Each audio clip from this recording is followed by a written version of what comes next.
욥기 8장 7절에 내 시작은 미약하였으나 내 나중은 심히 창대하리라 라는 말씀과 로마서 8장 18절에 생각하건대 현재 고난은 장차 우리에게 나타날 영광과 비교할 수 없도다 라는 말씀, 그리고 시편 126편 5절로 6절에 눈물을 흘리며 씨를 뿌리는 자는 기쁨으로 거두리로다. 울며 씨를 뿌리러 나가는 자는 반드시 기쁨으로 그 곡식단을 가지고 돌아오리로다 라는 말씀과 갈라디아서 6장 9절에 우리가 선을 행하되 낙심하지 말지니 포기하지 아니하면 때가 이름에 거두리라 라는 말씀, 예레미야 29장 11절에 여호와의 말씀이니라 너희를 향한 나의 생각을 내가 아나니 평안이요 재앙이 아니니라 너희에게 미래와 희망을 주는 것이니라 라는 말씀을 비롯해서 신명기 1장 11절에 이렇게 기록됐어요. 같이 읽어볼까요? 너희 조상의 하나님 여호와께서 너희를 현재보다 1000배나 많게 하시며 너희에게 허락하신 것 같이 너희에게 복 주시기를 원하노라 라는 말씀에서 여러분들이 느껴지는 그 느낌이 무엇입니까? 제가 지금 여러 성경 구절을 읽었는데 이 성경 구절을 여러분이 들으면서 여러분의 느껴지는 어떤 느낌이 있을 것입니다.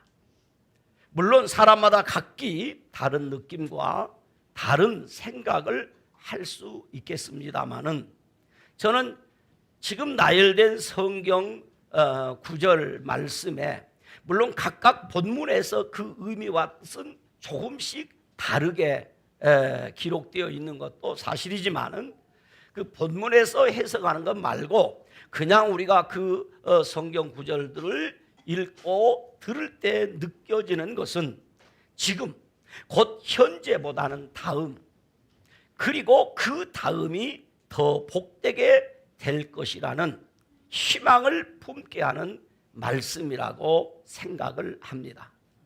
그렇습니다. 성경은 우리에게 현재보다는 미래가, 현세보다는 내세가 더 복되게 될 것이라고 말씀하고 있습니다. 그래서 저는 오늘 본문을 중심으로 해서 설교 제목을 다음, 그 다음이 더 복된 사람들이라고 정해보았어요. 다음, 그 다음이 더 복된 사람들.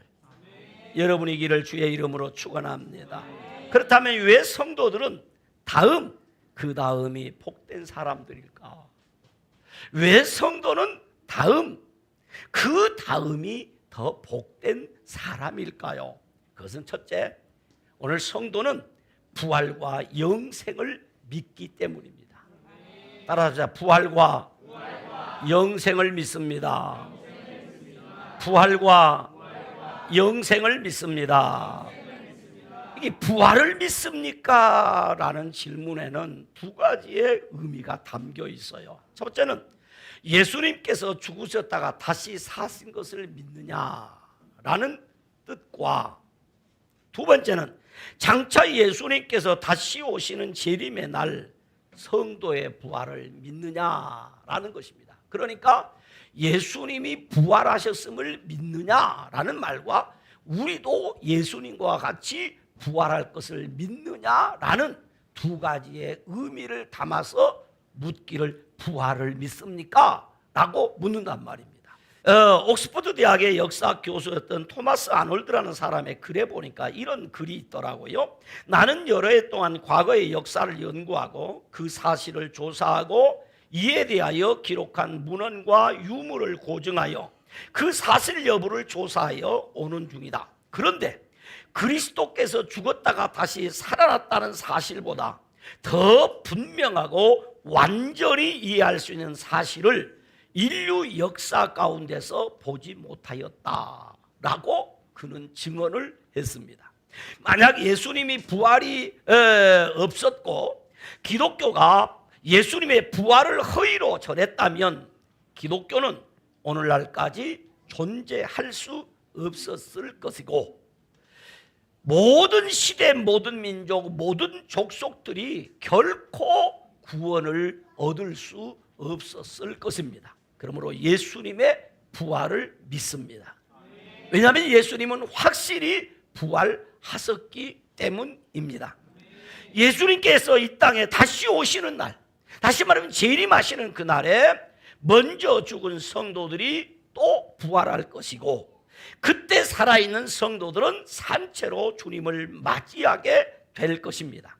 그리고 그 부활한 사람들은 영원히 죽지 아니하고 주와 함께 살게 될 것입니다. 이것이 저와 여러분이 믿는 신앙 고백의 내용입니다. 만약에 여러분 가운데 나는 이것을 믿지 않습니다 라고 말하시는 분이 있다면 그분은 그리스도인이 아닙니다. 그는 기독교인이 아니라는 이야기죠. 내가 그리스도인이 되었다, 내가 기독교인이 되었다는 말은 나는 부활을 믿는 사람이다 라는 이야기입니다. 그런데 간혹 교회 다닌다고 하면서 예수 믿는다고 하면서 부활을 믿지 못하는 사람들도 있습니다. 오늘 이 시대도 부활을 믿지 못하는 사람이 있는가 하면 그 시대도 예수님 당시에 예수님 부활을 자꾸 이야기하니까 부활을 믿지 못하는 사람이 있었습니다. 예수님의 초기 사역에는 주로 예수님의 사역을 반대하고 예수님을 공격하던 사람들이 서기관들과 대제사장들과 그리고 바리새인들과 그리고 헤롯 당원들이었습니다. 주로 이스라엘의 종교 지도자들이 예수님의 사역을 많이 공격하고 방해를 했습니다. 그런데 오늘 26절에 보면 이렇게 기록해 놓았습니다. 26절을 같이 읽어보십시다. 읽습니다. 그들이 백성 앞에서 그의 말을 능히 책잡지 못하고 그의 대답을 놀랍게 여겨 침묵하니라. 여기 그들이 누구냐면 바리새인들을 비롯한 대제사장과 서기관들, 예수님을 그동안 책잡기 위해서 온갖 이상한 질문을 던지고 예수님을 공격받은 사람들이 이제는 더 이상 예수님을 책잡을 수가 없었습니다.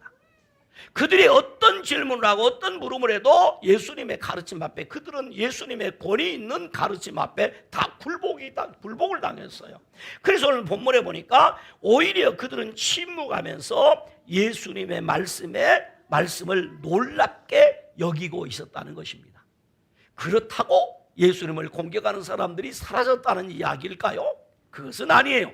그리고 나서 27절에 와서 보니까 이렇게 기록해 놓았습니다. 27절을 같이 읽습니다. 시작. 부활이 없다고 주장하는 사두개인 중 어떤 이들이 와서, 새로 나타난 이 사두개인이라는 무리들은 전혀 다른 무리입니다.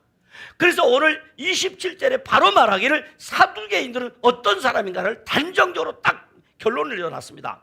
어떤 사람인가? 부활이 없다고 주장하는 사람들. 부활이 없다 이렇게 주장하는 사람들이 누구냐? 사두개인이었다는 이 얘기입니다. 그러나 이 사두개인이라는 사람은 다윗과 솔로몬 시대의 제사장이었던 사독이라는 사람의 후손들이에요. 그러니까 왜 사두개인이라고 말하냐면 사독의 후손들이라는 그런 말입니다. 그러니까 그 숫자가 많지는 않았지만 주로 제사장과 사내들인 공회원 같은 귀족들로 구성된 아주 뿌리 깊은 유대주의의 한 종파에 속한 사람들이었어요. 이 사람들은 율법을 중시하고 변혁을 싫어하는 아주 보수적인 사람들이기는 하지만은 그 사람들은 오히려 포로기 이후에 출발한 이 진보 세력인, 새롭게 개혁돼야 된다고 하는 것을 주장하는 이 바리새인들이 믿고 따르는 교리가 서로 달라서 이 바리새인들과 아주 적대적 관계를 유지하고 있던 사람들이 사두개인이었습니다. 나중에 여러분이 성경을 좀 더 읽게 되면 이제 발견하게 되는 게 뭐냐면 이렇게 바리새인들과 사두개인들은 서로 종교적으로도 정치적으로도 적대적 관계에 있었는데 예수님을 십자가에 잡아 죽이는 데는 이 사람들이 하나가 되는 거죠. 아주 다른 사람들이었어요. 다른 부파의 사람들이었어요. 그래서 이 바리새인들과 늘 적대적 갈등 관계에 있었습니다. 그런데 사두개인들은 주로 사회 지도층으로서 기득권을 가진 자였어요. 그래서 종교적, 정치적 실권을 쥔 소수의 무리였지만은 힘이 있는 자들이 사두개인들이었습니다. 그런데 이 사두개인들은 구약 성경 중에서도 이 구약 성경 39권 중에 모세 5경만, 이 5권만 성경으로 인정을 했더랬습니다.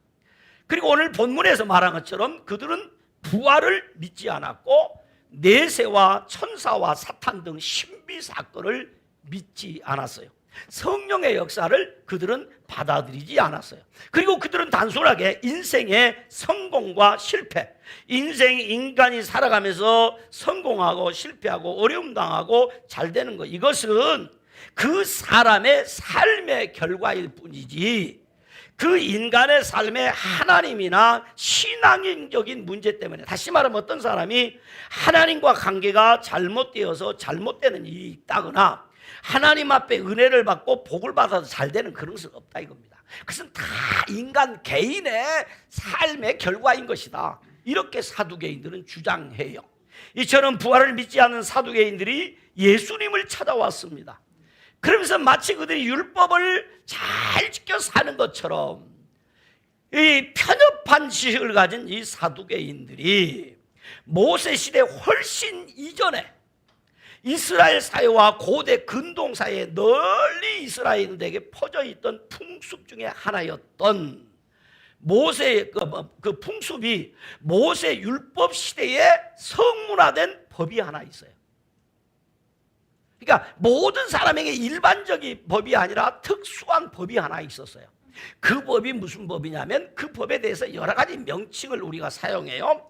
어떤 그 책에 보면 그 법을 형사치수법이라, 형이 죽고 난 후에 형수를 취하는 법이다. 그래서 형에다 죽을 사자를 써서 형사치수법이다. 또 어떤 책에 보면 이 법을 계대결혼법이라고도 기록되어 있고, 또 어떤 책에 보면 수원법이라고도 해요. 그러니까 명칭을 여러 가지로 쓴단 말입니다. 일반적으로 우리가 사용하는 용어를 계대결혼법이다 이렇게 말합니다. 그러니까 이 계대결혼의 풍습을 악용해서 예수님을 함정에 빠뜨리는 목적으로 질문한 내용이 본문 내용이에요. 그런데 사두개인들이 언급한 이 모세의 글이라고 하는 것은 신명기 25장 5절에서 10절에 이 내용이 나와요. 신명기 25장 5절에 10절에 이 내용이 나온다 이 말이에요. 거기 보면 무슨 내용이냐면 결혼한 형이 아들이 없이 죽었어. 그러면 그 형이 조상으로부터 분배받은 기업이 있단 말이에요. 그런데 기업을 물을 자가, 이을 자가 없잖아요. 그러면 결혼 안 한 동생이 형수를 아내로 취해서 첫 번째 낳은 아들을 이 형님의 아들로 해서 형님의 그 기업을 이어받도록 하고, 그리고 그 형님의 아내가 과부가 돼 있지 않습니까? 그러면 돌볼 사람이었단 말입니다. 그래서 그 동생이 형수를 돌보아 형수로 하여금 안정적인 삶을 살도록 하고 그 기업을 계속해서 대를 이어서 이어받을 수 있도록 하고 그 가문을 보존해 주도록 하라. 근데 만약에 그 동생이 나는 형수를 그렇게 아내로 맞이하겠습니다, 이 의무를 감당하지 않겠습니다 라고 하면 그 형수는 장로에게 나가서 이 사실을 알리고 그 형수에게 신발을 벗어 던지고 얼굴에 침을 뱉어버리라 그랬어요. 상당히 강력한 거죠. 그 의무를 다하지 못하면. 그래서 성경에 그 내용이 나오고 있어요. 그 내용을 악용해서 본문 28절로 33절에 보면 이 사두개인들이 예수님께 나와서 말하면, 선생님, 모세의 글에 어떤 사람이 아내를 남겨두고 아들이 없이 죽었습니다. 그런데 말입니다, 그 동생이 그 아내를 맞아들여서 형의 뒤를 이어 아들을 낳아 상속자를 세우려고 했는데 그 둘째 아들이 아들을 못 낳고 죽어버렸습니다.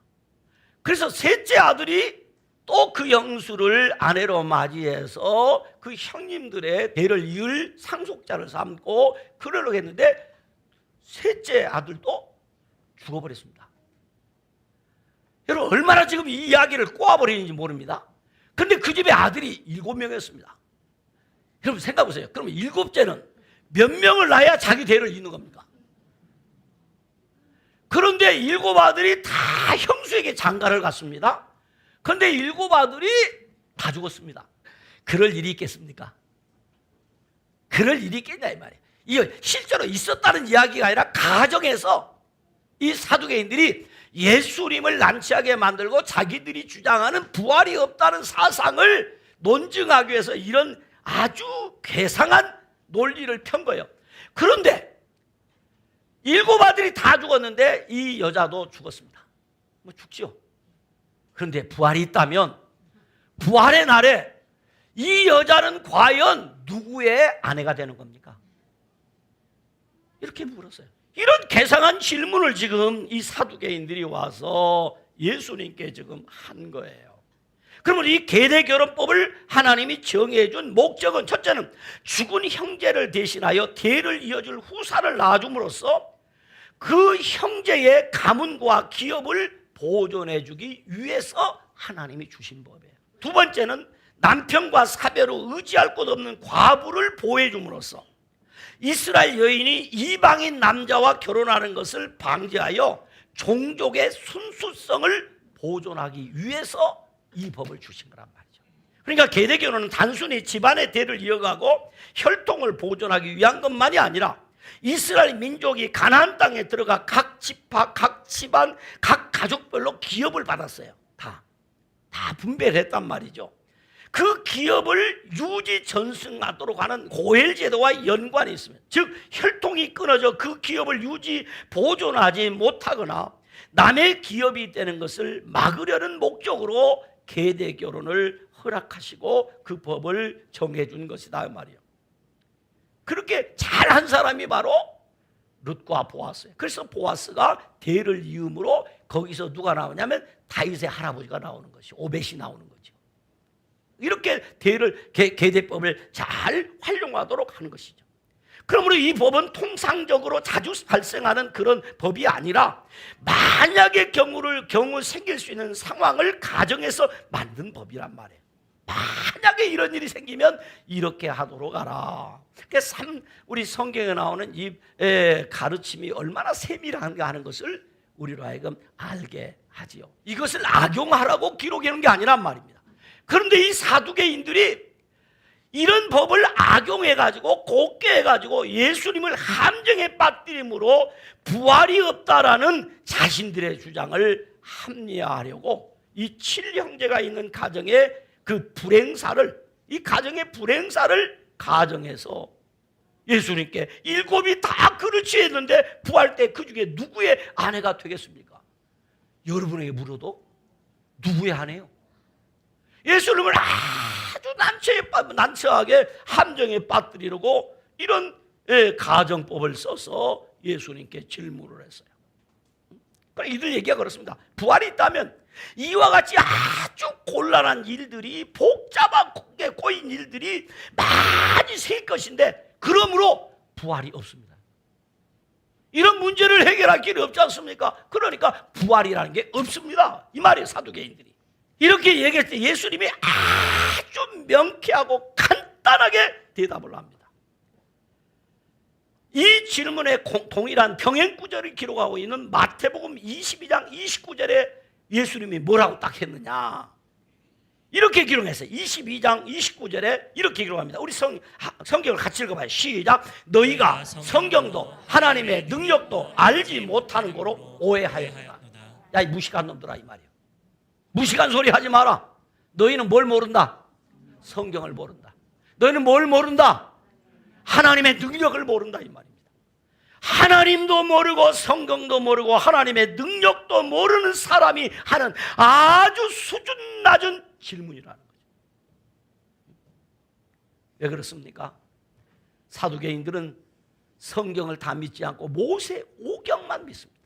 더욱이나 이들은 영적인 교리와 신비한 하나님의 능력을 인정하지 않기 때문에 올바른 성경 지식도 영적인 지각도 갖지 못한 자들이기 때문에 그들은 모르고 하는 소리다.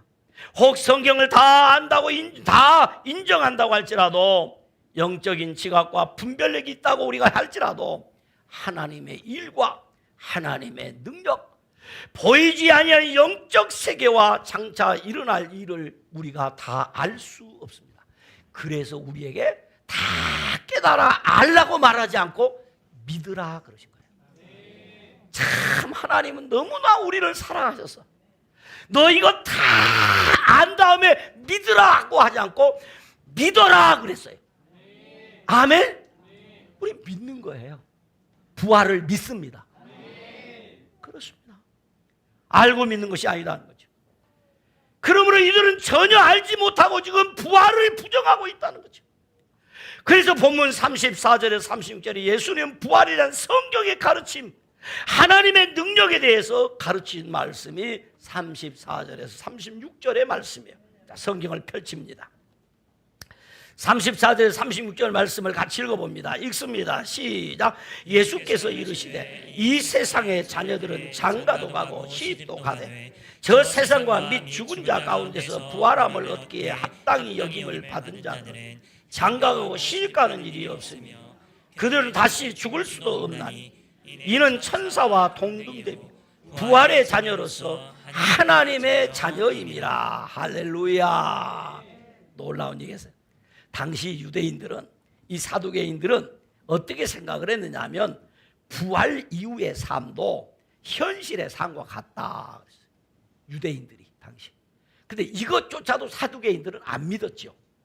그런데 그러니까 부활 이후에도 그 삶이 지금과 똑같으니까 똑같이 연속될 것이라고 그들이 믿었기 때문에 부활해도 지금 남편이 남편이란 말이에요. 깨라. 천국 가면 그 남편하고 부부관계로 안 산다 이 말이야. 걱정하지 말라 이 말이야. 걱정하지 말라. 다시 말하면 예수님이 지금 가르치는 건 뭐냐면 부활 이후의 삶은 지금의 삶과 완전히 다르다는 거지. 사두개인들이 주장하는 것과 정반대의 일이 부활의 때에 벌어집니다. 그러니까 결혼의 목적은 생육하고 번성하라는 하나님의 명령에 따라 출산을 통한 종족 보존, 즉 후손을 이어가는 것을 목적으로 결혼한 겁니다. 이것이 결혼의 근본적인 목적이라는 거죠. 그런데 부활의 때는 뭐가 없느냐? 죽음이 없어요. 죽지 않습니다. 부활의 때는 죽음이 없기 때문에 대입기 위해서 더 이상 결혼해야 될 이유가 없어요. 그래서 그때는 시집가고 장가가는 일이 없고 우리가 죽을 수 없는 천사와 동등되어 부활의 자녀로 하나님의 자녀가 되는 것입니다. 그러므로 육체적 고통과 제한이 많은 지금보다 다음이 더 좋고 복된 것입니다. 두 번째, 내가 믿는 하나님이 산자의 하나님이기 때문에 내가 믿는 하나님은 산자의 하나님이시다. 본문 30절에 예수님은 이것을 입증하기 위해서 사두개인들 인정하는 모세 오경 중에 출애굽기 3장 6절 말씀을 인용하여 하나님을 아브라함의 하나님이요 이삭의 하나님이요 야곱의 하나님이라고 했습니다. 38절에 하나님은 죽은 자의 하나님이 아니요 살아있는 자의 하나님이시라. 하나님에게는 모든 사람이 살았느니라 라고 했습니다. 곧 하나님은 과거와 현재와 미래를 초월하신 하나님이라는 말씀입니다. 산자의 하나님이시라는 말은 살아계신 하나님이시다. 산자의 하나님이라는 말은 하나님이 살아계신 것처럼 하나님을 믿는 성도시 죽어 소멸하는 존재가 아니라 살아있는 존재다. 하나님을 믿는 자도 죽지 않고 살아있다. 다시 말하면 주 안에서 죽은 자는 없다 이 말이에요. 그래서 모세가 하나님을 아브라함의 하나님이요 이삭의 하나님이요 야곱의 하나님이시라고 한 것은 일반적으로 죽었다고 말하는 아브라함이 이삭이 야곱이 죽은 것이 아니라 현재 존재하는 모양과 방식만 다를 뿐이지 우리처럼 살아있다. 그래서 누가복음 16장에서 거짓 나사로가 죽어서 어디로 갔다? 살아있는 아브라함의 품에 안겨있다. 그렇습니다. 하나님을 믿는 사람, 부활을 믿는 사람, 영생을 믿는 사람, 천국을 믿는 사람에겐 죽음이 없다. 심판이 없다. 형벌이 없다. 살아계신 하나님의 품에 안겨 하나님과 함께 산다. 그 말입니다. 이처럼 예수님의 가르침을 받은 서기관 중에 어떤 이들이 말하기를 선생님 참 말씀 잘하셨습니다 라고 하고 그들은 아무도 감히 예수님 앞에 물을 수가 없게 됐다. 다시 말하면 하나님의 아들이신 예수님께서 그들에게 완벽한 하나님의 나라의 가르침을 주셨다는 말씀입니다. 그러므로 성도는 육체적 고통과 제한이 많은 지금보다 다음, 그 다음이 좋고 복된 것입니다. 사랑하는 알곡의 형제자매 여러분, 성도의 삶은 육신을 잃고 살아가는 지금의 삶도 주 안에서 누리는 은총의 삶입니다. 여러분의 삶이 지금도 은총의 삶이에요. 할렐루야. 그런가 하면 다음 곧 육신의 장막을 벗는 날, 육신의 호흡이 멈추는 날, 복된 날입니다. 지금도 우리가 은총의 삶을 살고 있지만은 우리 육신을 벗는 그날은 더욱 우리에게 복된 날입니다. 그리고 예수님이 재림하시고 부활하시는 그 다음 날은 더 복된 날이 시작되는 것입니다. 그러므로 성도는 다음, 그 다음이 더 복된 사람들입니다. 트리나 폴러스라는 사람이 지은 책 중에 꽃들에게 희망을 이라는 책이 있어요. 그 책에 이런 내용이 나옵니다. 날마다 먹고 놀면서 몸만 날마다 무럭무럭 자라는 애벌레 한 마리가 살고 있었는데, 이 애벌레가 어느 날 더 나은 삶은 좀 없을까 지루했던 거죠. 날마다 먹고 자고 살만 디룩디룩 찌니까 저 좋은 삶이 없을까. 그래서 밖에 나가 더 좋은 삶을 찾아 떠나갔습니다. 길을 가다 보니까 이 자기와 비슷한 애벌레들이 막 어느 나무 줄기에 막 올라가는데 이 탑을 쌓고 있는 거죠. 기둥을 막 타고 올라가는. 그래서 나도 저기 올라가야지, 뭐 더 나은 뭐가 없는가 하고 올라가다 보니까 어쩔 수 없이 자기보다 먼저 올라간 애벌레가 자기 막 머리를 짓밟고, 자기도 밑에 늦게 온 놈들 머리 짓밟고 막 이러는 거야. 야, 이렇게 살아가니까 이것은 더 나은 삶이 아니지. 이건 내가 짓밟고 이게 무슨 더 나은 삶인가. 아니, 나 이거 난 못하겠다. 그리고 내려와서 집에 가버렸어요. 집에 가서 뒹굴다가 궁금한 거요. 아까 그 기둥에 올라가던 그 애벌레들은 다 어디 갔을까 하고 와보니까 그 애벌레가 올라가던 기둥에 애벌레가 한 마리도 없는 거예요. 다 어디 갔을까? 그래서 나 저기 한번 올라가 볼까? 다 올라갔나 보다 이 생각하고 애벌레가 그 기둥을 타고 막 올라갔는데 올라가도 애벌레가 한 마리도 없는 거예요. 다 어디 갔을까 하고 뚫레 쳐다보니까 뭡니까, 이 창공에 노란 나비떼들이 막 춤을 추고 날아다니고. 우와, 그렇구나. 그때 그렇게 올라간 애벌레들이 모두 뭐가 된 거예요? 나비가 되어서 저렇게 하늘을 저렇게 행복하게 날아다니는 모습 보니까 지금 자기의 애벌레의 모습과는 비교가 되더라 안 되더라? 안 되더라. 그렇구나. 나는 평생 애벌레로 살아야 되는 존재가 아니구나. 내가 지금 이 보기 싫은 뚱뚱하고 보기 싫은 이 징그러운 애벌레로 살아갈 존재가 아니라 훨훨 하늘을 날아가야 될 나비가 될 존재구나 라는 것을 깨달았다는 내용이 바로 이 꽃들에게 희망을 이라는 책의 내용이에요. 그렇습니다. 현재 성도의 삶이 이 애벌레와 다르지 않습니다. 애벌레는 애벌레로서 자신의 삶이 전부라고 생각했지만 사실은 그 다음 아름다운 나비가 되어 꽃들을 찾아다니고 꽃들에게 희망을 주는 존재라는 것을 깨닫게 된 것이죠. 그처럼 성도 역시 지금의 삶이 전부가 아니라는 것입니다. 지금의 삶이, 지금이 우리가 예수 믿고 살아가는 것이 여기가 전부가 아니라는 것이죠. 지금과 아예 비교할 수 없는 그 다음의 삶이 있다는 것을 알아야 합니다. 그리고 그것을 기대하면서 살아가야 됩니다.